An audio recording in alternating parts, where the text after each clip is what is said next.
Hello everyone, a very good morning, good afternoon and good evening to all of the viewers from around the world. This is your host Vaibhav. In today's session of regression and correlation, we will be considering the transaction data to help us guide in figuring out the opportunities to trade in a profitable manner. We will be considering almost all of the key segments of the financial markets, including the forex, currency crosses, the commodities, the indices, and also on the lighter side, we will also be taking a look on the bullions if we see any interesting opportunity developing there. So let us now head to the JForex 4, the newly released trading platform from the Dukascopy Bank SA. This is the chart of the Euro USD drawn on the 5-minute candlestick time frame. And if we look at its range, this range has been defined for 4 hours. No, it is 2 hours. I will change one of these range to 4 hours. So we have a better idea of things developing on the larger time horizon. And this average price is for 1 hour and 2 hours respectively. This range, smaller one is of 2 hours and the larger one is of 4 hours. So we get a good idea of how things have shaped up so far and what we can expect going ahead.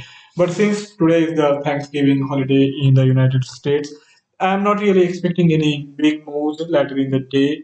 More or less, it is likely to remain sideways, or we might even see a very tight range trade till the Asian markets open. So, for coming hours, the things are likely to play out in a very timid manner. So, we have to brace for that. And those who are observing Thanksgiving, my best wishes for them. Now, coming to the technical formation of the Euro USD, after substantial rise in yesterday's session, we are seeing the dollar consolidating. So most of these currencies which gained against the dollar in the yesterday's session are now in correction and consolidation phase. We have seen the high being formed early in the day at around 1.04484, and afterwards we saw this correction of almost 40 to 50 pips, and afterwards the things have really gone sideways, and that is pretty much expected. And along the average price, this you can say the regression is in progress, where we saw this deviation giving way to the price action catching up with the average price, and now that it is closer to the average price, it is finding some support on the lower side and simply consolidating in this narrow range. So moving ahead also, as I said earlier, I'm not really expecting any big moves, not in coming session at least. So we will have to brace for that, and we will have to adjust our expectations and trading style accordingly. If we look at the price action data so far, we have this upward momentum in the larger time frame. But immediately speaking, we do have to keep in mind that on the higher side, it will be very difficult for the Euro USD to cross and rise above this prior swing high established in today's session at 1.04484 immediately. So my take is that in next couple of hours we will have to pay attention to this immediate low at 1.038. So unless and until there is any significant break on the lower side below this level, we will have the opportunity to play within the range and try to go for the buy trades whenever we have the opportunity to do so on the lower side. And then on the higher side we can try to go for the short sell trades, but for that we will have to allow the Euro USD to rise back to its immediate swing high of around 1.045. And if after rising to those levels it doesn't really rise much, and if it consolidates on that level, in that scenario we will have a higher probability trade on the short sell side. So just try to play the range with Euro USD, and for that, as I said, both of these ranges are going to be crucial, and we can expect these latter hours of today's trading session to be spent in between, hovering in between these two key levels. So that's my take looking at the current price formation of the Euro USD. Now we have to figure out the relative strength and weaknesses of these currencies. We will, of course, do well to buy the currency which is in the strongest momentum against the dollar, and sell the currency which is having the weakest momentum against the dollar. So we have to take that correlation into account and then only decide which currency to buy and which currency to sell, even if we are simply expecting the range bound moves to unfold. So for that, let us start now comparing. The low for the Euro USD was made at 13:30 GMT. Afterwards, it has gone on to rise toward this 2 hourly high, and as the things stand, it is indeed finding some support closer to this average price, but this is purely from the immediate price action data. For next couple of hours, the level which is going to hold high importance is this prior swing low established at 1.038. Now let's start turning our attention to the other currency crosses. So if we consider the AUD USD, we will see that for AUD USD also the momentum is more or less similar. It is also hovering in a similar fashion with this consolidation ongoing. So this is pretty much on the expected lines, with this low being formed at 12:35 GMT, and almost similar price level was reached 2 hours later. So the low is almost formed around the same time, but the bullish momentum, the gains are substantial at the same time, have come at a faster pace for the AUD USD on the higher side. So in that extent, we can compare these to Euro USD and figure out that AUD USD seems to be on the stronger footing when it comes to rising on the higher side, appreciating against the dollar.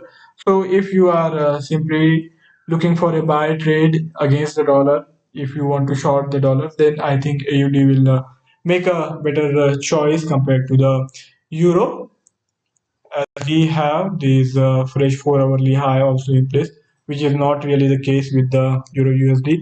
For Euro USD, we still have to wait for it to make a fresh 4 hourly high. Let us see what's the development for the GBP USD. For GBP USD, the things are looking the most bullish.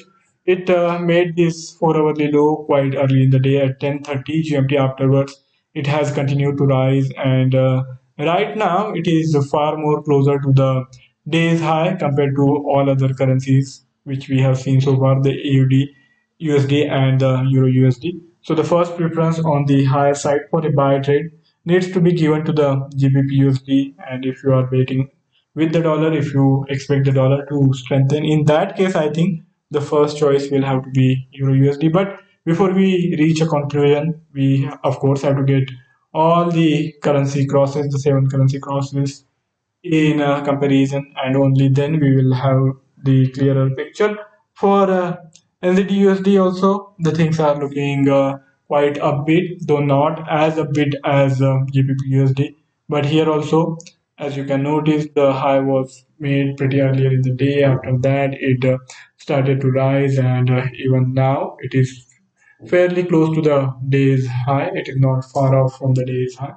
So it is indeed looking much stronger than the AUD, but at the same time, bit weaker compared to the GBP USD. So if we compare the comparative ranking for these 4 currency crosses, then we have the GBP on the strongest side, followed by the NZD, followed by AUD, and then on the weakest side we have the Euro USD on the buy side.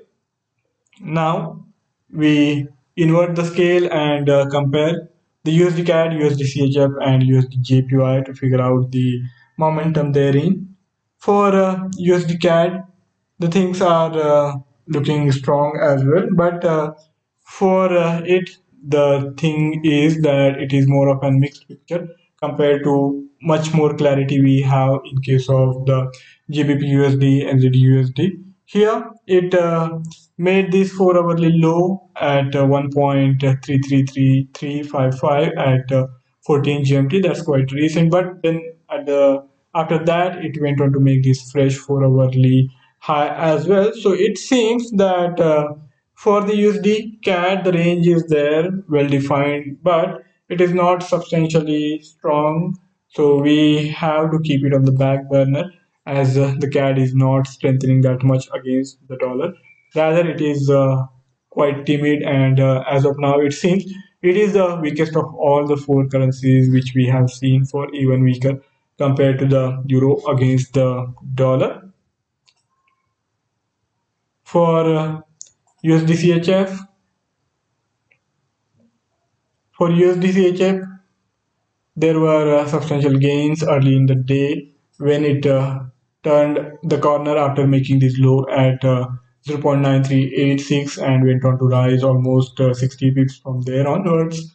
And now it is also seemingly in the downward downward trajectory, at least to some extent, if not a major move. We can expect the USD CHF to decline, or you can say CHF to rise against the dollar, or USD to decline against the CHF. So we will have this opportunity arising for us in the USD CHF also, which is also showing the signs of stagnating on the higher side. It is not really moving much. The range has quite narrowed in the last 3 to 4 hours with this range of even less than 30 pips. So that is something which we have to keep in mind. And if we compare its high and low formation, we get the idea that this is somewhat stronger than the USD CAD, the Euro USD, but not really strong as we saw for the GBP USD or NZD USD. So it is middle of the pack instrument where the underlying momentum is slowly tilting on the sell side compared to earlier gains. Now it seems like that it is stagnating on the higher side with resistance in play. For USD JPY, let's see what's the development.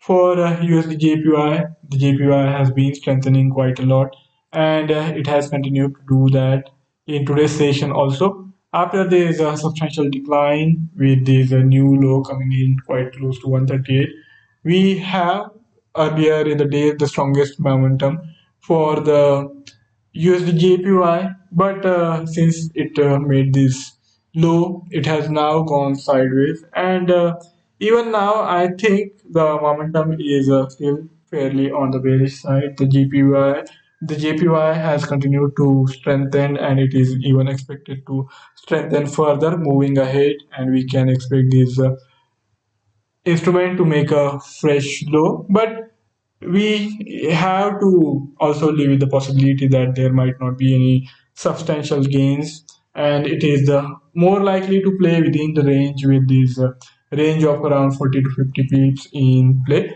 So unless there is any significant break on the either side, we will simply have to try shorting it closer to the high, and we can also look into the buying opportunities as and when those opportunities emerge closer to this immediate swing low established at 138.04. Now in relative terms, I think it was the strongest one earlier in the day, but after that it has gone into the consolidation phase.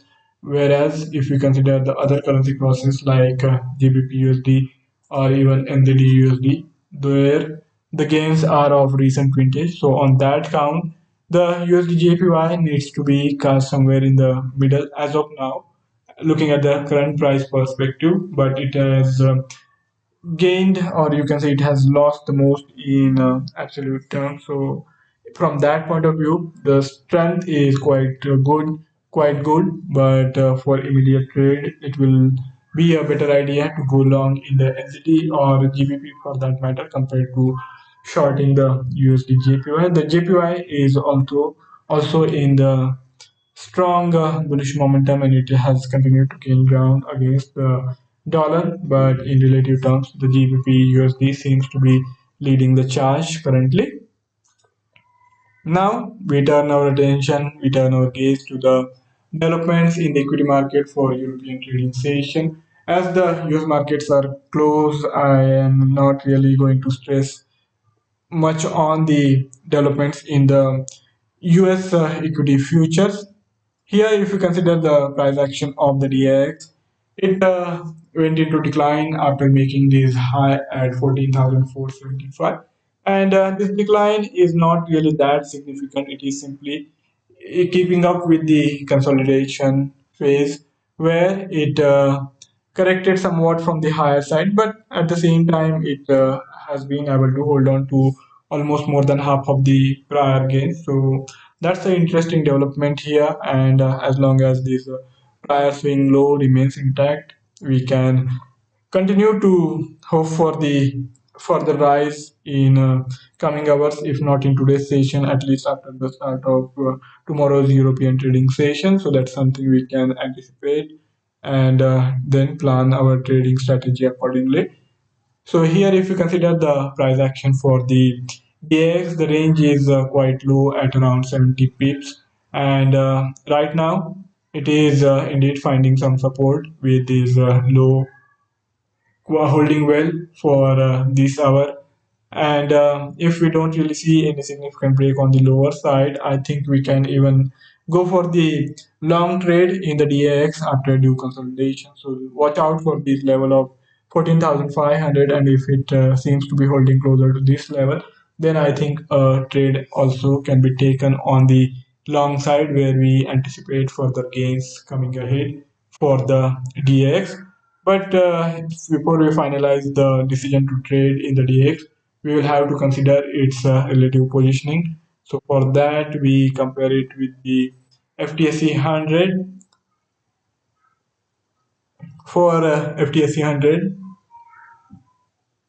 the things are almost having similar trajectory as what we are observing in the DAX, but it seems to have made a low earlier compared to the DAX, and even looking at its magnitude, I think it is on the weaker side compared to the DAX. So if we have to go for any long trade, it should be DAX, not FTSE 100, looking at its current price trajectory. And here, the difference is not that prominent. Both of these are essentially in consolidation phase. So unless and until there is any strong break on the lower side below these average prices of 24 and 12 hours respectively, we can continue to have our stance on the bullish side with further gains expected in coming hours. For EU stocks 50, let us consider the developments there.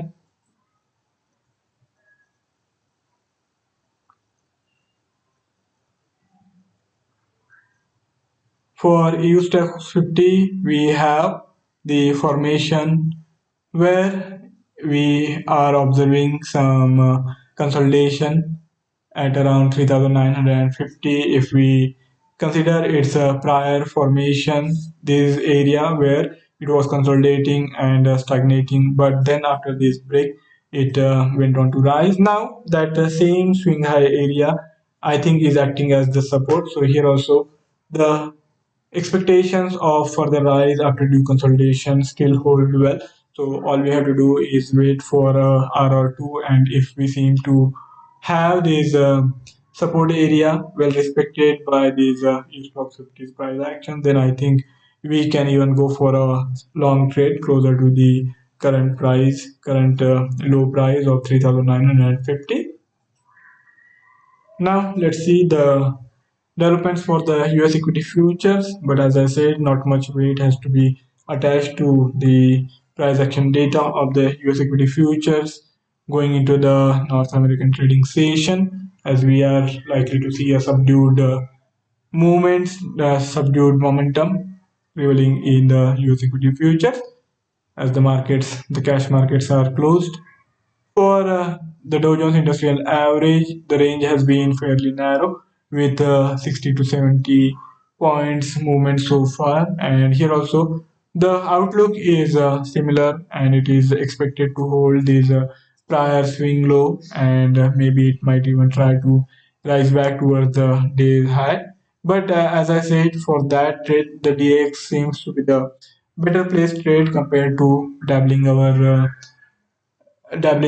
positioning in this Dow Jones Industrial Average. If we compare these three equity indices to get a relative sense of the strength and weakness, we will see that the S&P 500 is on the stronger side compared to the Dow Jones Industrial Average with this 2 hourly low made at 14:10 GMT, whereas for the S&P it is around the same time. So there is not really much of a difference If we compare it to the prior swing low, it came in early for the S&P 500. To that extent, the S&P 500 is on the leading side, and Dow Jones Industrial Average is not really far behind. But the best bet, I think, after considering the magnitude as well as the timing of the high and low formation, seems to be the Nasdaq. Nasdaq was lagging for last 2 to 3 trading sessions, but in today's session, it seems to having the most substantial gains. But as I said, U.S. equity markets are closed, so even if you want to trade on the long side of this trajectory and gain some money, the DX or other European equity indices will be a better idea to trade with. Now, let us also consider the development for the crude oil sector, with crude oil gaining sorry, not gaining, actually losing ground, and we have the light crude oil prices declining in today's session as well, with this daily low recorded at 76.87. So the trajectory is quite bearish, and it is only a matter of time before we see some correction and consolidation, and then the new trading opportunity emerging for us. So that can be exploited. So first thing we have to do is get the relative comparison done, and if we have to figure out which one is the strongest or the weakest of these two crude oil futures, I think here, looking at the price action data and the pace of decline, the Brent seems to be on the weaker side compared to the light crude oil futures. But there is not much of a difference between these two, and it is following the same trajectory, just slight difference. But I think that is not prominent enough to warrant a further, or you can say, a deeper investigation into this price action series. So guys, that's all from my side for today's session. If any of you have any query or any idea to share, you can write back to me in the feedback section, and I would be more than happy to take the discussion forward. For further coverage of the market developments, do check out the Dukascopy Analytics page. We are also available on the Facebook. You can reach out to us there too. For trying out this newly released trading platform, I have included the link in the bio. So give it a try, and let me know how it works out for you. So thank you all for joining in. Have a fabulous time ahead, and enjoy the Thanksgiving. We will be back on tomorrow's session. See you tomorrow. Goodbye.